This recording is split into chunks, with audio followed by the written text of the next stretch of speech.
शेतकरी मित्रांनो नमस्कार. आमची माती आमची माणसं या यूट्यूब चॅनलमध्ये मी अक्षय काळे तुमचे स्वागत करतो. शेतकरी मित्रांनो, सध्या बरेच शेतकऱ्यांच्या कपाशीला तिसरा खताचा डोस देण्याचे काम त्या ठिकाणी चालू आहे. तर मित्रांनो, आपण आजच्या व्हिडिओमध्ये हीच माहिती बघणार आहोत की आपण कपाशीमध्ये तिसरा खताचा डोस कोणता द्या. तर मित्रांनो, तुम्ही जर अजूनसुद्धा आमच्या चॅनलला सबस्क्राईब केलं नसेल तर चॅनलला सबस्क्राईब करून घ्या. चला तर मित्रो, जरा वेळ न घेता व्हिडिओला सुरुवात करूया. शेतकरी मित्रांनो, तिसरा खताचा डोस देत असताना कोणते खत आपल्याला वापरायचे आहे ज्यामुळे आपल्याला चांगला रिझल्ट त्या ठिकाणी मिळाला पाहिजे, यासाठी आपल्याला 12-32-16 या दाणेदार खताचा वापर आपल्याला आपल्या तिसरा खताचा डोस देत असताना करायचा आहे. 12-32-16 ही पात्यांची संख्या वाढायला त्या ठिकाणी मदत करते, तसेच बोंडांची जी काही साईज आहे ती देखील वाढायला त्या ठिकाणी मदत करते. यासाठी आपल्याला 12-32-16 या खताचा वापर तिसऱ्या खताच्या डोसमध्ये करायचा आहे. किंवा शेतकरी मित्रांनो, 12-32-16 जर उपलब्ध नसेल तर तुम्ही 10-26-26 याचा वापर तुम्ही त्या ठिकाणी करू शकता. शेतकरी मित्रांनो, याची एक बॅग तुम्हाला वापरायची आहे, ज्यामध्ये 12-32-16 किंवा 10-26-26 या दोन्हीपैकी एक बॅग तुम्हाला या ठिकाणी घ्यायची आहे. तसेच शेतकरी मित्रांनो, याच्यासोबत 15-15-15 म्हणजे सुपला याचीसुद्धा एक बॅग तुम्हाला या ठिकाणी वापरायची आहे.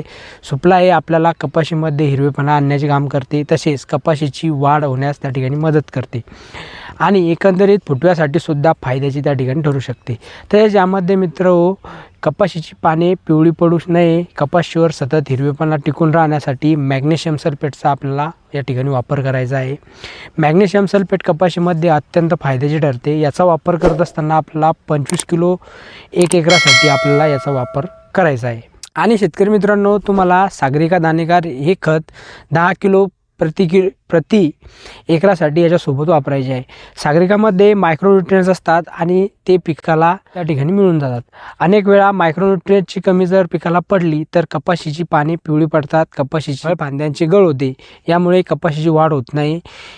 यासाठी आपल्याला कपाशीमध्ये मायक्रोन्यूट्रियन्स देणे खूप गरजेचे असते. यासाठी आपण सागरिका दाणेदार हे खत यामध्ये घ्यायला सांगितले आहे.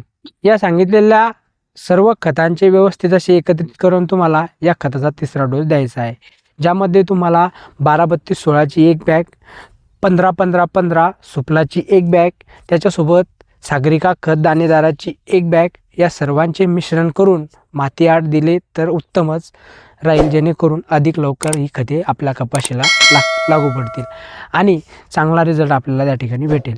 मित्रांनो, मी आशा करतो की दिलेली माहिती आणि व्हिडिओ तुम्हाला आवडला असेल. व्हिडिओ जर तुम्हाला आवडला असेल तर इतर शेतकरी बांधवांसोबत नक्की शेअर करा.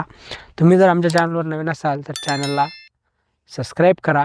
पुन्हा भेटूया अशाच एका नव्या व्हिडिओमध्ये नवीन माहितीसह. तोपर्यंत धन्यवाद. जय जवान जय किसान.